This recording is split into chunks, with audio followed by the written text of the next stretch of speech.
नमस्कार, सियासी संग्राम में आप सबों का स्वागत है। मैं हूं संतोष सिंह और आज हम सियासी संग्राम में चर्चा करते हैं विपक्षी एकता को लेकर जो बैठक हुई और उस बैठक के बाद मीडिया में जिस अंदाज से विपक्षी नेताओं ने अपनी बात रखी है। सच समझिए तो जो बातें सामने आई हैं, इसके अलावा किसी भी मीडिया उसके किसी भी रिपोर्टर को जो अपने आप को बहुत तोप समझते हैं ना, बहुत फाइल कर रहे हैं लगातार स्टोरी पर स्टोरी, अंदर खाने में क्या हुआ किसी को कोई जानकारी नहीं है। पहली ऐसी मीटिंग है जिस मीटिंग में हम लोग तमाम सोर्स हम लोगों का समाप्त हो गया, कोई जानकारी नहीं मिली। क्या खबर चला रहे थे, दिल्ली में बैठक होगी, नीतीश कुमार कन्वेनर बन गए, अरविंद केजरीवाल गुस्से में आ गए, अध्यादेश पर ये हो गया, उमर अब्दुल्ला उनसे लड़ गए, शरद पवार बीच बिचाव करने आए। ये सारा जो है ना, जो ठेकेदारी पत्रकारिता है, जो बीजेपी वालों के लिए लोग ठेकेदारी पत्रकारिता करते हैं, संघ और मोदी के लिए जो ठेकेदारी पत्रकारिता करते हैं, वो सारे ये ठेकेदारी वाले पत्रकार ये सवाल कर रहे हैं। ये इसमें कोई दो मत नहीं है कि इस मसले पर अरविंद केजरीवाल अलग थलग पड़ गए हैं, लेकिन उनके पास इस तरीके की चीज़ों से बाहर निकलने का कोई रास्ता नहीं है। कांग्रेस भी यही चाहती है कि अगर केजरीवाल इस तरीके से आगे बढ़ रहा है तो फिर उसको भी एक्सपोज करना जरूरी है कि संघ और बीजेपी से इनका रिश्ता है। जैसे वो चाहते हैं कि ये चीज़ आए कि इस मामले में वो कांग्रेस के साथ है। ये आज जो चीज़ें चाह रहे हैं, समर्थन की बात, बहस कहाँ होना है, पार्लियामेंट में, वोट कहाँ जाना है, पार्लियामेंट में। तो अगर उमर अब्दुल्ला आपसे सवाल किया कि धारा 370 में आप कैसे समर्थन कर दिए, सवाल लाजमी है। आप किस सिद्धांत के सारे चुनाव लड़ने गए थे, क्या आपकी आइडियोलॉजी है, बहुत सारी तरह की चीजें ऐसी हैं। अरविंद केजरीवाल चले गए, प्रेस कॉन्फ्रेंस करके बड़ा बबेला हो गया। स्टालिन चले गए, इस पर कोई सवाल नहीं हो रहा है। स्टालिन भी तो चले गए, सब लोग फिर ममता बनर्जी भी चली गई खत्म होने से 5 मिनट पहले, लेकिन स्टालिन तो साथ निकले केजरीवाल के। तो स्टालिन पर सवाल क्यों नहीं हो रहा है? स्टालिन भी तो गुस्से में जा सकते हैं। तो ये जो मोदी भक्त मीडिया है या मोदी के एजेंडे को चलाने वाली मीडिया है, वो तो चला ही रहे थे कि कांग्रेस से नाराज है स्टालिन, फिर चला देते ये भी खबर। लेकिन इस खबर में तो वो चीजें नहीं है ना जिन चीजों को ये दिखाना चाहते हैं। और इतना तय मानिए कि विपक्षी एकता के दौरान जो बातें सामने आई हैं और जिस अंदाज में आई है, मोदी और बीजेपी के लिए नींद हराम वाली बात कह सकते हैं। भले वो कह रहे हैं कि इसमें दुल्हा कौन है, कर्नाटक में दुल्हा कौन था भाई?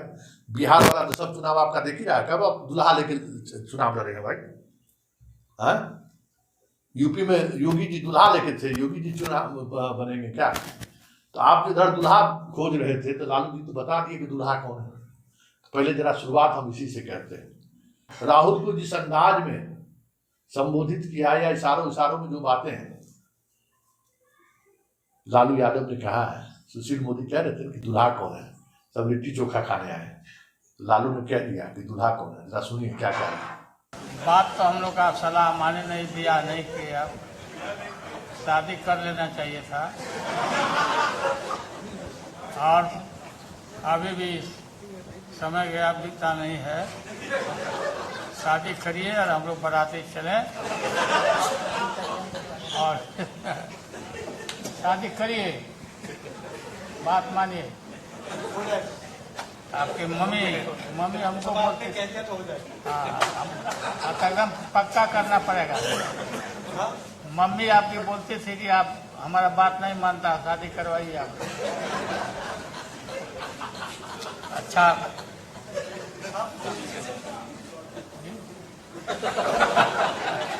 तो आपने सुना लालू की बात, दूल्हा कौन है और हम लोग बारात के। तो एक अगर संकेत को देखें, एक सांकेतिक तरीके से लालू ने लगभग चीजों को स्पष्ट कर दिया है कि इस गठबंधन में दूल्हा कौन है और बारात कौन है। और शरद पवार ने तो सही कहा कि जहां हमारी तो लड़ाई वहां से कांग्रेस होती है, शिवसेना से लड़ रहे हैं, परिस्थिति ऐसी है, हम लोग सब साथ हैं। तो परिस्थिति ऐसी है तो आप साथ रह सकते हैं, क्यों आपको समस्या है?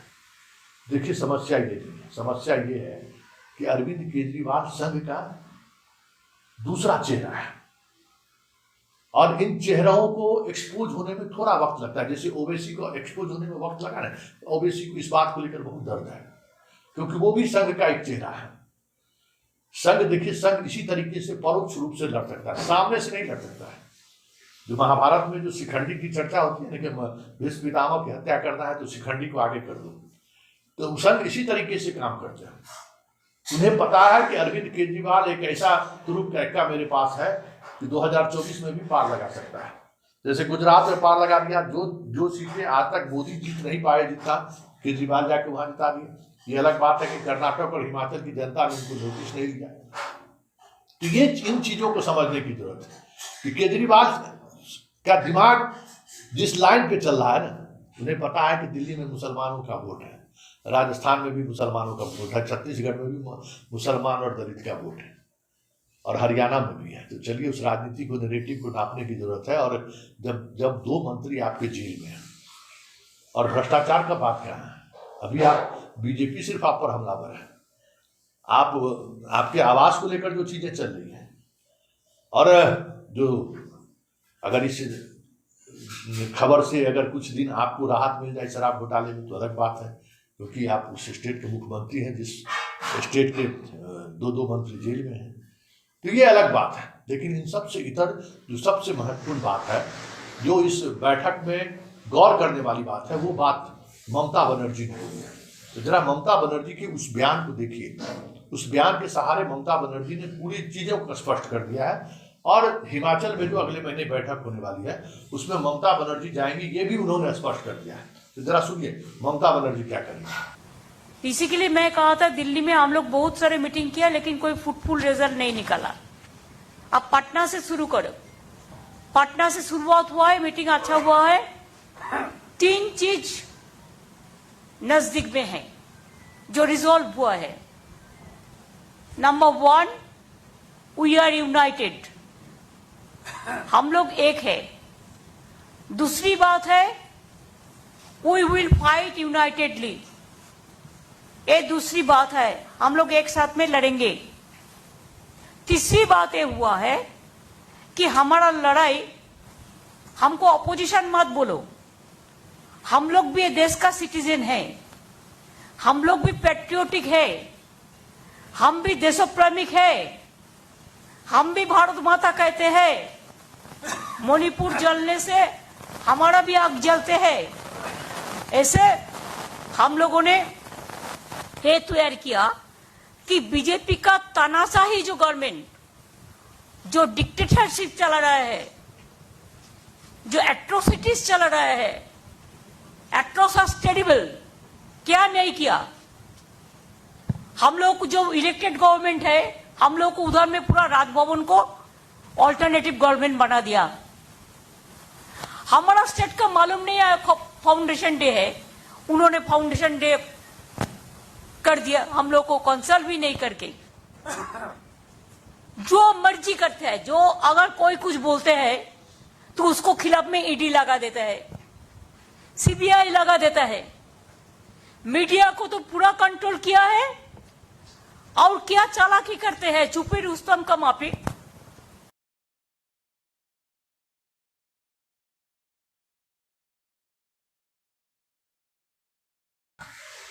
तो आपने सुना ममता बनर्जी क्या कर रही है।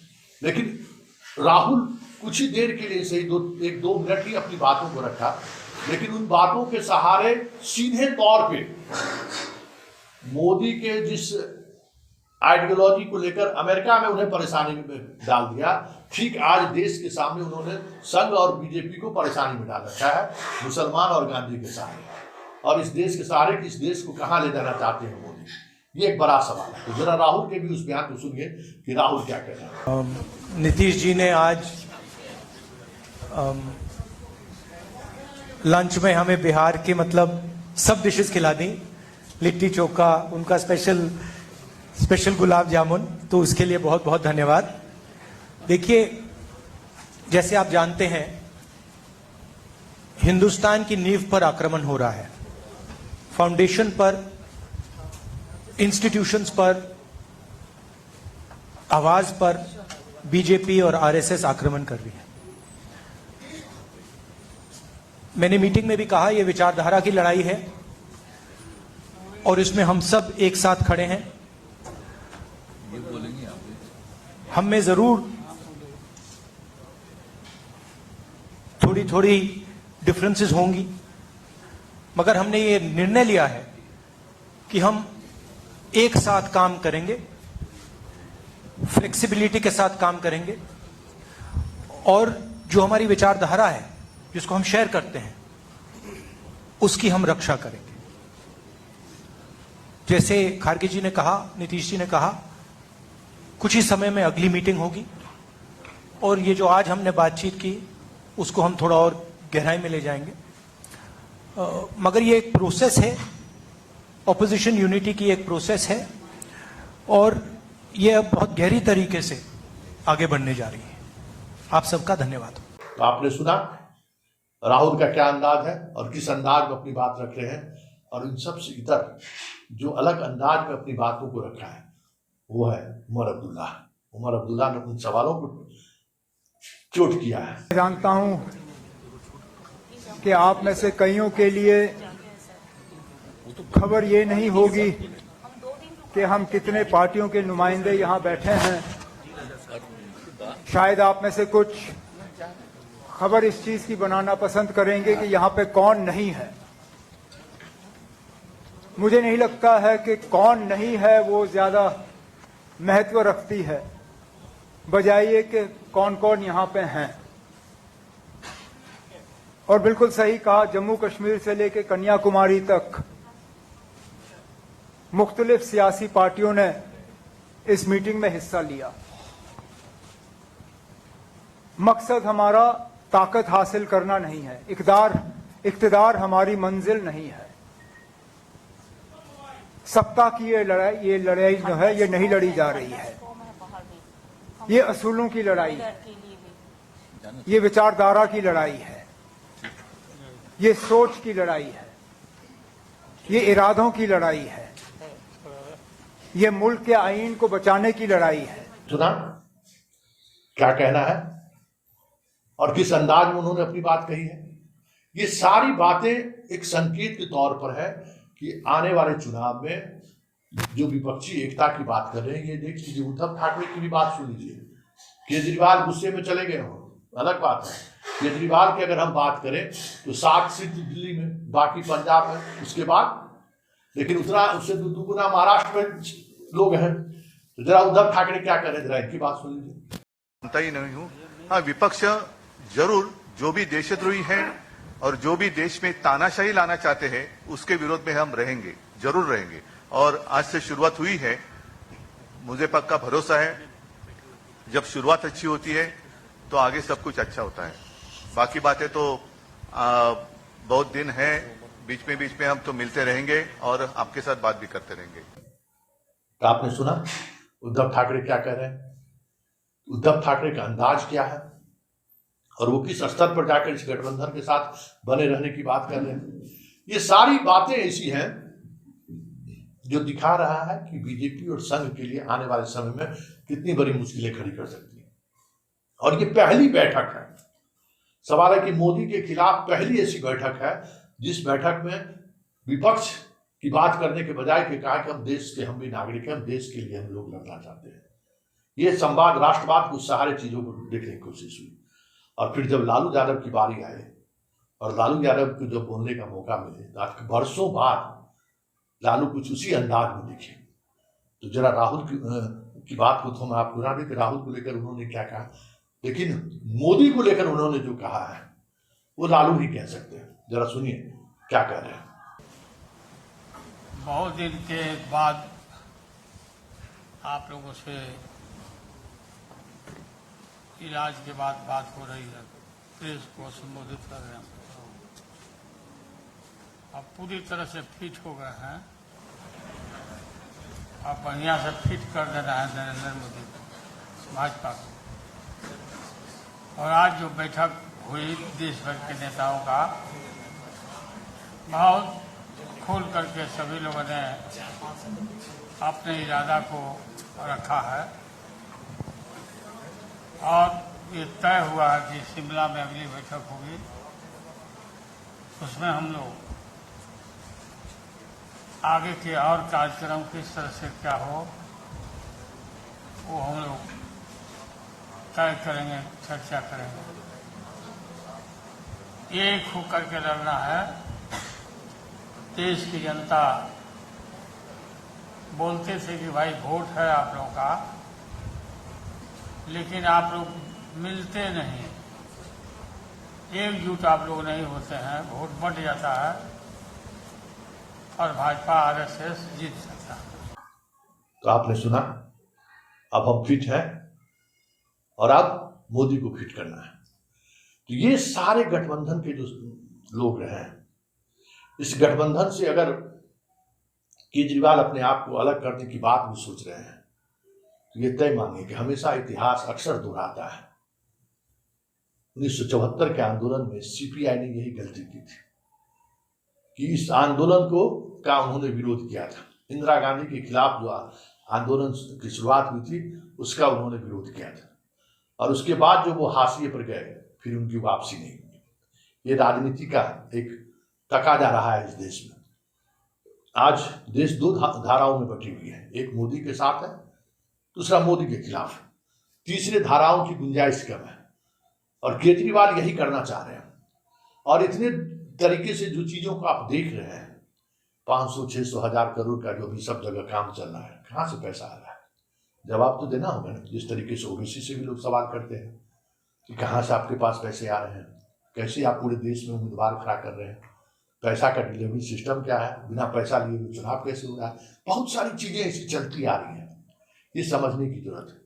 लेकिन इन सब बातों से इतर जो सबसे महत्वपूर्ण विपक्षी एकता के सहारे जो संदेश देने की कोशिश हुई है, मोदी के खिलाफ जो गोलबंदी हुई है, 351 सीट, ये जो आप 17 जो देख रहे हैं कि 17 दलों का जो बैठक हुई है उसमें 351 लोकसभा सीट है, और उस 351 लोकसभा सीट में 195 लोकसभा सीट बीजेपी के खाते में, मतलब 60% से भी ज्यादा का रिकॉर्ड इन्हीं राज्यों में है।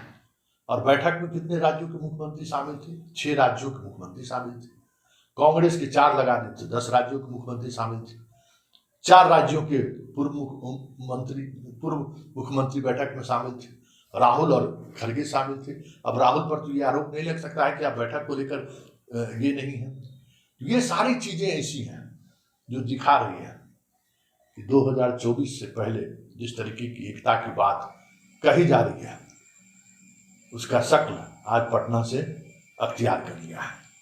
और पटना को लेकर जो बातें ममता बनर्जी ने कही, दीपांकर भट्टाचार्य ने क्या कहा, तो जरा दीपांकर भट्टाचार्य को उस बात को सुन लेते हैं कि पटना का महत्व क्यों है, क्यों ममता बनर्जी चाहती थी कि विपक्षी एकता की शुरुआत पटना से किया जाए, और ऐसी पटना में क्या खास बात है। तो जरा आप दीपांकर भट्टाचार्य सुने, उन्होंने बहुत सारी चीजों को स्पष्ट कर दिया है। बिल्कुल। तो सबसे पहले तो नीतीश जी को इस मीटिंग के लिए मुबारकबाद, धन्यवाद। नीतीश जी की मेजबानी तो ऐसी थी कि मुझे भी उन्होंने मेहमान बना दिया इस बार, और पहली बार ऑफिशियली हमको एयरपोर्ट में रिसीव किया गया पटना में। मेरे लिए बड़ा सुखद आश्चर्य की बात थी। तो जो मीटिंग थी, इस मीटिंग में हमें लगता है कि एक अच्छी शुरुआत हुई है, और हम सब ने ये तय किया, एक तरह से आप कह सकते हैं कि हमारा साझा संकल्प है कि आज हम जिस मोड़ पर है, भारतीय जनता पार्टी, उसका नया नाम मिलना चाहिए भारतीय सत्ता पार्टी। सत्ता छोड़ करके और कुछ नहीं समझती है। मणिपुर जल रहा है 50 दिन से, उसका कुछ नहीं आता जाता है, उसकी अपनी सरकार है, डबल इंजन की वहां सरकार है।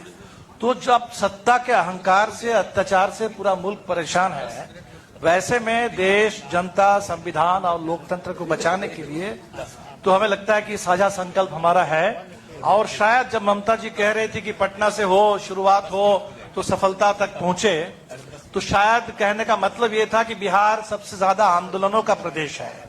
तो आने वाला चुनाव बिल्कुल अपने आप एक आंदोलन बन जाए, देश में जन आंदोलन बन जाए। देश को बचाने के लिए हम लोग पूरी तरह इसकी कोशिश करेंगे, और ये प्रक्रिया आगे बढ़ेगी और जरूर सफलता की मंजिल तक पहुंचेगी। तो आपने सुना कि दीपांकर भट्टाचार्य क्या कर रहे हैं, ये स्थिति है।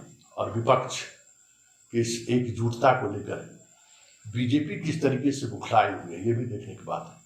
दूल्हा खोज रहे थे तो लालू तो दूल्हा दे दिए। अब कह रहे हैं परिवारवाद वाले लोग यहाँ पे हैं, कह रहे हैं कि सारे भ्रष्टाचारी एक जगह बात। 2-3 लोगों को बीजेपी का रिएक्शन आया है, जरा उसको भी सुन लीजिए।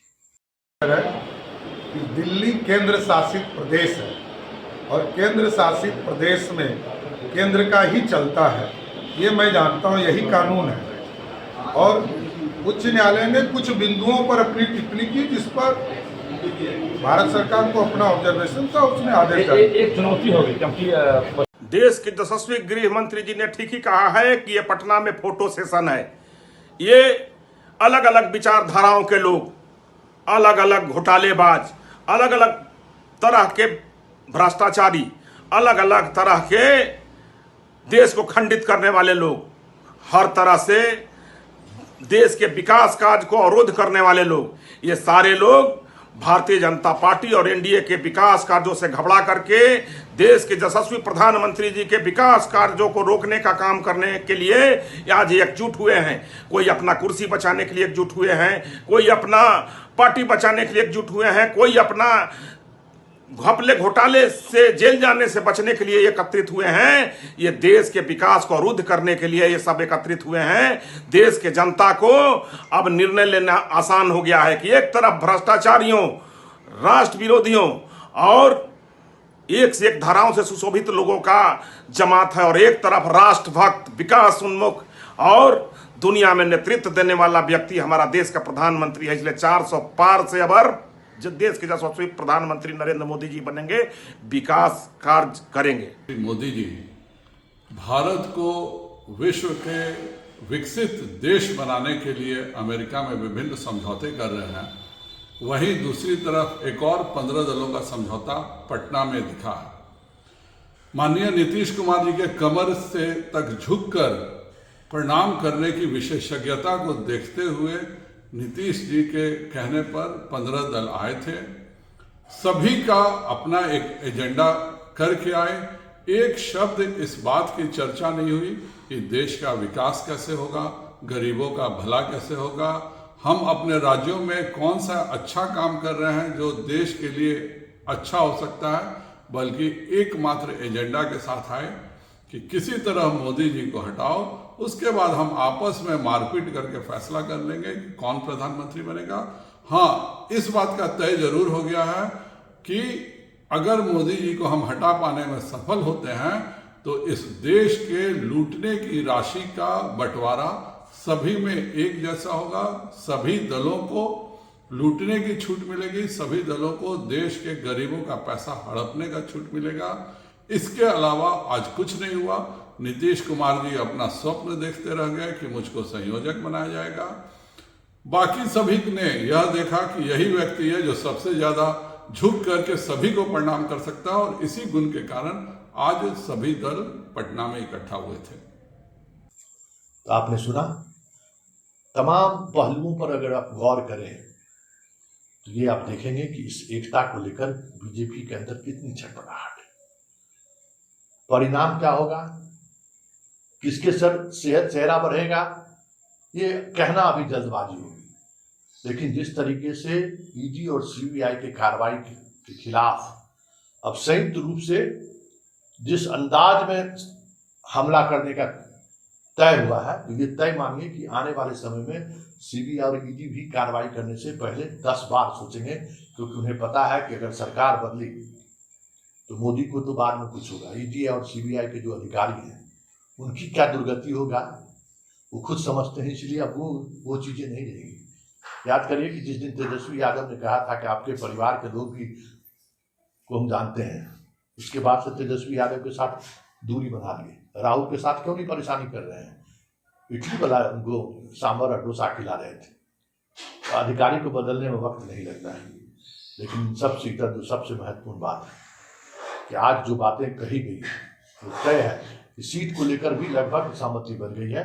और हिमाचल की बैठक में जो कहा गया, नीतीश कुमार ने कहा है, जरा उनकी बात भी सुनिए, क्या कह रहे हैं नीतीश कुमार। और काफी अच्छी मुलाकात हुई है और एक साथ चलने की सहमति हुई है, और उसके बाद अगली मीटिंग कुछ ही दिनों के बाद सब पार्टियों की एक और की जाएगी, ताकि उसमें आगे का जो कुछ भी होता है, जो एक साथ तो चुनाव लड़ने के बारे में आज एक सहमति हो ही गई है और सब तरह का सहमति हुआ है, लेकिन एक मीटिंग इसके बाद होगी और वो यही करेंगे, मल्लिकार्जुन खड़गे जी करेंगे। उसके बारे में इन्होंने बता दिया है डेट, और वो बताएंगे। अभी हम लोगों ने ही कहा कि जल्दी करना है, तो ये लोग अगले महीने जल्दी से जल्दी करेंगे। एक मीटिंग हो जाएगा तो वो तो एकदम समझिए कि वो अंतिम रूप ले लेगा। कौन कहाँ लड़ेंगे, क्या है, सब चीज के बारे में सब हो जाएगा। तो सहमति थी, ये हो गया है और बहुत अच्छे ढंग से, और सब लोगों ने माना है कि हम लोग मिल करके चलेंगे और देश के हित में है। अभी जो भी शासन में है वो देश के हित में काम नहीं कर रहे और उस सारे इतिहास को बदल रहे हैं।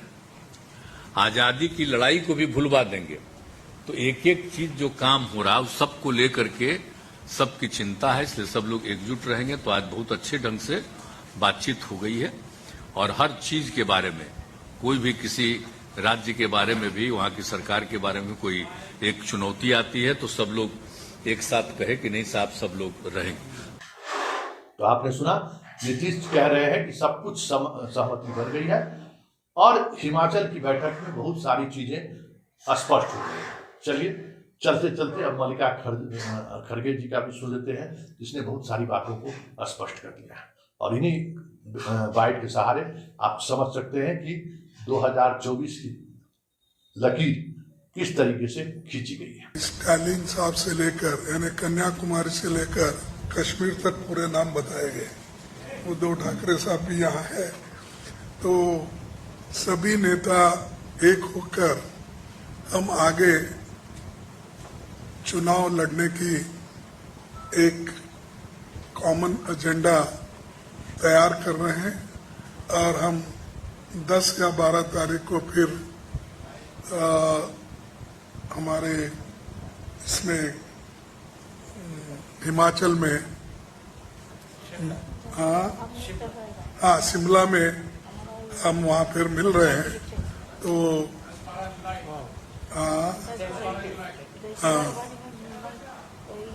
12 जुलाई बोलते ना, तो खैर हाँ ये तो टेंटेटिव है, लेकिन 12 1-2 दिन में आगे पीछे हो जाएगा, क्योंकि सभी नेताओं को कंसेंट करके फिर उसके बाद में चुनाव भी है बहुत से जगह पंचायत के और दूसरे। इसीलिए हम ये तय किया है कि वहाँ पर बैठकर एक एजेंडा बनाए और उसमें किन किन चीज़ों के ऊपर हम निर्णय ले सकते हैं और आगे किस ढंग से बढ़ना चाहिए। और हर राज्य में तो अलग अलग ढंग से हमको काम करना पड़ेगा, एक ही बात हर जगह नहीं चलती। तो उसके लिए भी हम ये करेंगे कि तय करेंगे कि तमिलनाडु में स्ट्रेटजी क्या होना चाहिए, यूपी में क्या होना, बिहार में क्या होना, कश्मीर में क्या होना, ऐसा हर जगह, महाराष्ट्र में क्या, ये ऐसा सभी स्ट्रेटजी करके एक निर्णय लेंगे और आगे भी फिर इस यूनिटी को बढ़ाने के लिए हम लोग पूरे काम करेंगे।